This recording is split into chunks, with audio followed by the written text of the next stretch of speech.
बिस्मिल्लाहिर्रहमानिर्रहीम अस्सलाम वालेकुम। आई होप कि आप सब ठीक होंगे। Welcome to my YouTube channel the delicious food. आज मैं आप सबके साथ जो रेसिपी शेयर करूँ वो है कस्टर्ड आइसक्रीम।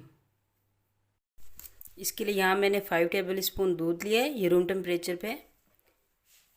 इसमें 3 टेबल स्पून वनीला फ्लेवर का कस्टर्ड ऐड करूँगी।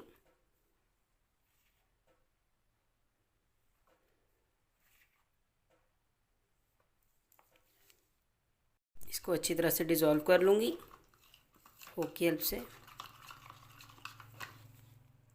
यहाँ पे इनमें मैंने हाफ लीटर दूध को बॉयल होने के लिए रख दिया है।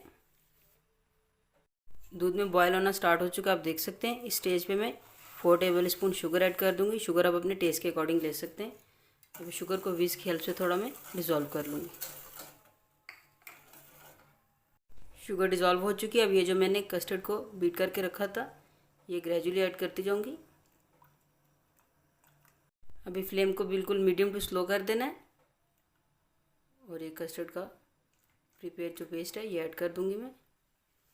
अच्छी तरह से मिक्स कर लूँगी। अब 1 से 2 मिनट के लिए इसको मैं इसे स्टर करती रहूँगी ताकि लम्स नहीं बने। ये आप देख सकते हैं थिकनेस की तरफ जा रहा है। अब फ्लेम को ऑफ कर दूँगी और विस्क की हेल्प से इसको थोड़ा सा बीट कर लूँगी ताकि इसमें जो भी लम्स हैं वो ख़त्म हो जाएं। 1 से 2 मिनट के लिए मैं इसको विस्क की हेल्प से बीट कर लूँगी।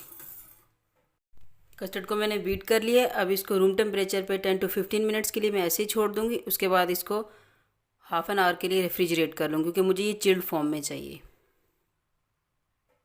यहाँ मेरे पास 1 कप के करीब क्रीम है। मैं बोल में ये क्रीम ऐड करूँगी। ये भी ठंडी है। अगर आपके पास क्रीम ठंडी नहीं हो तो आप आइस क्यूब एक बोल में डाल के उसके ऊपर इस बोल को रख के क्रीम को मेल्ट कीजिए।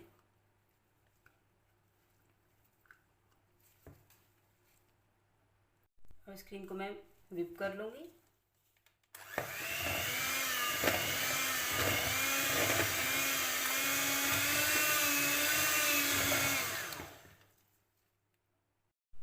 ये आप चेक कर सकते हैं क्रीम का ये टेक्सचर आ चुका है। 6 मिनट तक मैंने टोटल क्रीम को व्हिप किया। ये देखिए इतनी फ्रोथी हो चुकी है। ये टेक्सचर हमें चाहिए। बस 1-2 सेकंड के लिए फर्दर करें। अब इसी स्टेज पे जो कस्टर्ड है मेरे पास ठंडा किया हुआ ये ऐड कर दूंगी। अगर कस्टर्ड चिल फॉर्म में नहीं हो तो इतनी क्रीमी फॉर्म में आइसक्रीम हमारी रेडी नहीं हो पाएगी, इसलिए हमने इसको ठंडा किया है। ये ऐड कर देंगे। दोनों चीज़ों को अच्छी तरह से मिक्स करूंगी होल्ड करते हुए।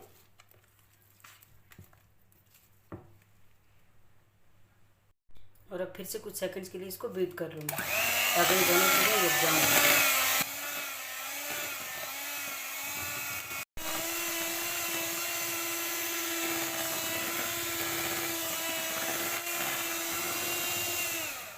ये टेक्सचर आ चुका है हमारे पास। बस इसके एजेस को नीट करूँगी स्पैचुला की हेल्प से। बीटर को रिमूव कर दूँगी। वे मैं 1-2 बार इसको शेक करूँगी ताकि ये बैलेंस हो जाए। थोड़ा सा फ्लैटन करूँगी स्पैचुला की हेल्प से।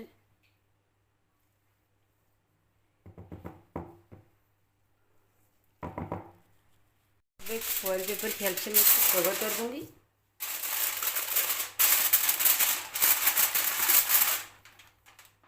अच्छी तरह से मैंने इसको कवर कर दिया। अब मैं इसको फ्रीज़र में अपर पार्ट में रखूँगी 2 आवर्स के लिए। 2 आवर हो चुके हैं। ये देखिए कुछ इस तरह की इसकी कंसिस्टेंसी है।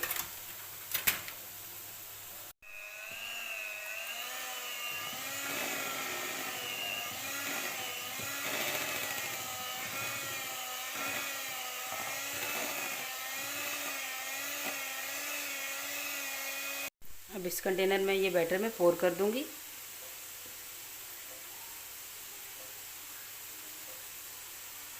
एक लेयर ऐड करने के बाद इसको हल्का सा टैप कर लूँगी ताकि ये बैलेंस हो जाए। फिर नेक्स्ट करूँगी लेयर इस तरह से।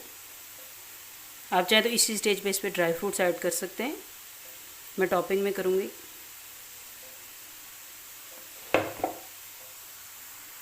स्पैचुला की हेल्प से इसको मज़ीद मैं स्मूथन करूँगी सारा इक्वल करने के लिए। देख सकते हैं आप तरह से अच्छी तरह से मैंने फ्लैटन कर लिया। अब मैं क्लिंग रैप ले रही हूँ। इसे मैं इसलिए कवर करूँगी ताकि क्रिस्टलाइजेशन ना हो। अच्छी तरह से कवर करूँगी अच्छी तरीके से। अब इसको कवर करूँगी।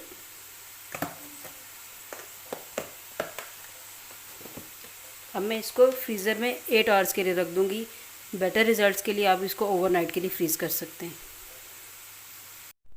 8 आवर्स हो चुके हैं। अब मैं इसको खोल के दिखाती हूँ आपको। Cling wrap हटाऊँगी।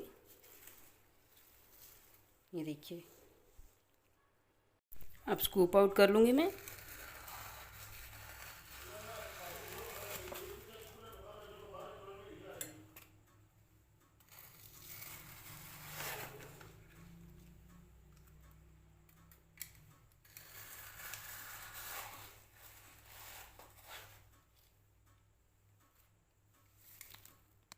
अब यहाँ मेरे पास कुछ ड्राई फ्रूट्स हैं, मैं वो ऐड कर दूँगी।